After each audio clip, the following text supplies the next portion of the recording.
எல்லாருக்கும் வணக்கம். நான் 2008 ஈஷா யோகா வகுப்பு முடித்தேன். அதுக்கப்புறம் பார்த்தீங்கன்னா, ஈஷாவோட தொடர்பில் இருக்கும்போது, கிராம உற்சவம்ன்ற விஷயத்த வந்து நான் கேள்விப்பட்டேன். அது வந்து கிராம மக்களோட வாழ்க்கை தரத்தை மேம்படுத்தவும், அவங்கள உற்சாகப்படுத்தவும், சில தீய பழக்கவழக்கம் வந்து வெளிய வர்றதுக்கும் ரொம்ப ஒரு சப்போர்ட்டிவா இருக்குன்னு நான் கேள்விப்பட்டேன். நானு வ வந்தவாசி செய்யார் சென்டர்.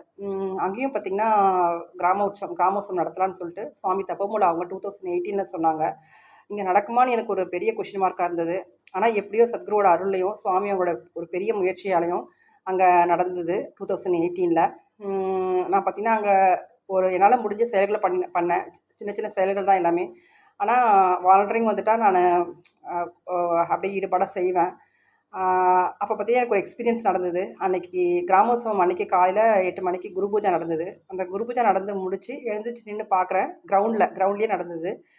கிரவுண்ட் வந்து கிராமோத்சவத்துக்கு தயாரா இருந்தது. அப்படியே அந்த கிரவுண்ட் முழுக்க சத்குருவோட அருள் வந்து நிரம்பி வழிஞ்சத வந்து நான் அப்படியே ஃபுல்லா உணர்ந்தேன் நானு. அந்த எக்ஸ்பீரியன்ஸ் மறக்கவே முடியாது. ரொம்ப ஒரு அற்புதமான, அருமையான அனுபவம்.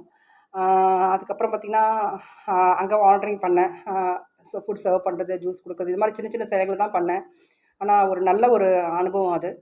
அதுக்கடுத்து பார்த்தீங்கன்னா, அதே மாசத்துல நவம்பர் மாசத்துலயே வந்து ஈரோட்ல வந்து கிராமோத்சவம் வந்து ரொம்ப பிரம்மாண்டமா நடந்தது, பெரிய அளவுல. அங்க பார்த்தீங்கன்னா, ம் அதாவது அந்த கிரவுண்டுக்கு வர வழியில அ ஒரு கொஞ்சம் ரொம்ப லென்த்தான இடம். 1 கிலோமீட்டர் அந்த மாரி இருக்கும்னு நெனைக்கிறேன். ஒரு 1/2 கிலோமீட்டர் இருக்கும். அந்த வழியில ஃபுல்லா வந்து தண்ணி தெளிக்கணும். தண்ணியும் தெளிச்சோம். அதுக்கடுத்து இந்த மாட்டு சாணத்த கரைச்சு தெளிக்கணும்னு சொன்னாங்க. ஏன்னா, அப்பதான் அந்த மண்ணு வந்து புழுதி கிளம்பாம இருக்குன்றதுக்காக அந்த மாரி சொன்னாங்க. அந்த ஆக்டிவிட்டி பார்த்தீங்கன்னா, ஈவினிங் ஒரு 3:00லேருந்து நைட் 8 மணி வரை போச்சு.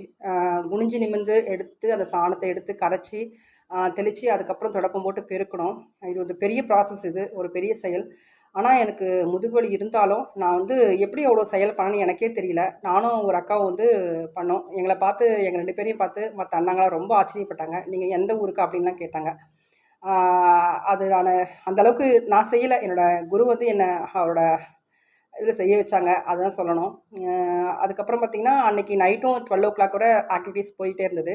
அன்னைக்கு அடுத்த நாள் நான் எதுவும் செய்யல. கிராமோத்சவத்தில நடந்த விளையாட்டு போட்டிகள், இன்னும் சில விஷயங்கள்லாம் பார்த்து ரசிச்சுட்டே இருந்தேன். ரொம்ப அற்புதமா இருந்தது. விளையாட்டு வீரர்கள்லாம் கபடி, இன்னும் சில விளையாட்டுக்கெல்லாம் விளையாடுனாங்க. சத்குரு பார்த்தீங்கன்னா, ஒரு 3 மணிக்கு 3 மணி போல மதியம் 3 மணி போல வந்தாங்க. அப்ப நானு கிரவுண்ட்ல உட்காந்துட்டு இருக்கிறேன். சத்குரு வந்து நான் உட்கார்ந்த திசையை நோக்கி பார்க்குறாங்க. எனக்கு அப்ப தெரியல. அவங்க என்ன தான் பார்த்துருக்குறாங்க. ஆனா அதுக்கடுத்து 1 மாசம் கழிச்சோ, ரொம்ப கொஞ்சம் லேட்டா தான் நான் உணர்ந்தேன். சத்குரு என்ன தான் பார்த்தாங்கன்றத. ஏன்னா நம்ப ஒரு தீவிரமா அர்ப்பணிப்போட செயல் பண்ணும்போது, அவரோட தரிசனம் வந்து கண்டிப்பா நமக்கு கிடைக்கும். ஆ எனக்கு அந்த ஈரோடு கிராமோற்சவம் எப்படி இருந்ததுன்னா, நானு இவ்வளோதான் நம்ம பண்ணணும்னு முடிவு பண்ணிக்கிற செயல். ஆனா நம்ப முடியுன்றத தாண்டி வந்து ச பண்ண வைக்கிறாங்க சத்குரு. அவரோட அருள்ல எல்லாமே ஒரு மாயாஜாலம் மாரி நடக்குது. ஆ சத்குருவோட அருள சொல்றதுக்கு என்ன இருக்குது? அது சொல்ல ஒ சொல்ல வார்த்தையே இல்ல. அவ்ளோ பெரிய விஷயம் அது.